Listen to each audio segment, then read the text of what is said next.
भारतीय सिनेमा की एक शानदार फिल्म नया दौर, जिसका निर्देशन और निर्माण बी आर चोपड़ा ने अपने स्वयं के बैनर बी आर फिल्म्स के तहत किया था। इससे पहले साल 1956 में उन्होंने एक ही रास्ता जैसी सफल फिल्म बनाई थी, जो इस नए प्रोजेक्ट का आधार भी बनी थी। बी आर चोपड़ा की इस फिल्म की विशेषता ये थी कि उन्होंने अपनी कहानी को स्टार्ट के बजाय कहानी पर विश्वास कर हीरो चुना। उन्हें महसूस था कि इस विषय यानी परंपरागत जीवन और आधुनिकता के बीच संघर्ष में दम है, जिसे अन्य निर्देशकों ने असहज माना। जब प्रारंभ में फिल्म की कहानी तैयार हुई तो चोपड़ा ने इसे अपना मित्र और दिग्गज निर्देशक महबूब खान को सुनाया, लेकिन उन्होंने इसे व्यावसायिक असफलता मानते हुए अस्वीकार कर दिया। लेकिन चोपड़ा का दृढ़ विश्वास बना रहा। फिर उन्होंने दिलीप कुमार को इस भूमिका को निभाने के लिए पूछा, लेकिन वह पहले इस परियोजना को टालने लगे। उनके मन में भी इस विषय की व्यावसायिकता के प्रति संदेह था।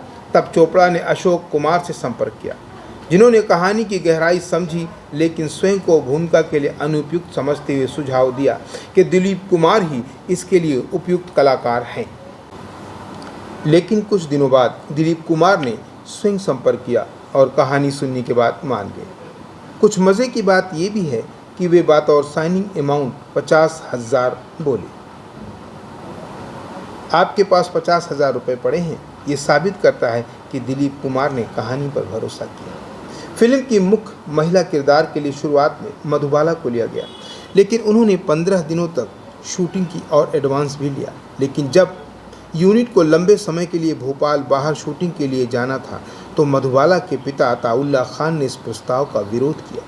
उन्होंने स्वास्थ्य और रोमांस जैसी वस्तुगत वजह बताई, लेकिन सत्य ये था कि वो अपनी बेटी और दिलीप कुमार के बीच अफेयर को रोकना चाहती थी। चोपड़ा ने मधुबाला को फिल्म से हटाया और वैजंती माला को उनकी जगह ले लिया। इसके बाद मधुबाला और उनके पिता ने उनका एडवांस वापस देने को लेकर मुकदमा दर्ज कर दिया। दिलीप कुमार ने भी चोपड़ा का पक्ष लिया और गवाही दी।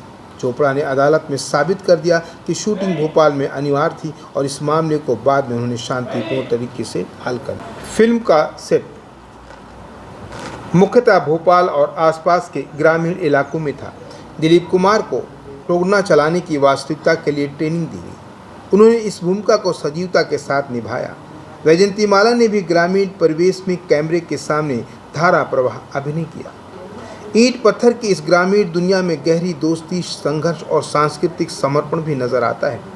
जैसा कि दिलीप कुमार ने बाद में अपनी आत्मकथा में बताया कि शूटिंग के बाद भोजपुरिया खान-पान और उनके प्रेम का साझा आनंद मिला, जिससे वे शीघ्रता से चोपड़ा परिवार के और विशेषकर यश चोपड़ा के करीब आ गए। संगीतकार ओपी नैयर ने फिल्म के लिए दमदार और समय के अनुरूप संगीत रचा था और अन्य लोकप्रिय गीत भी शामिल किए थे, जिनके लिए उन्हें 1958 में फिल्म फेयर पुरस्कार भी मिल चुका था।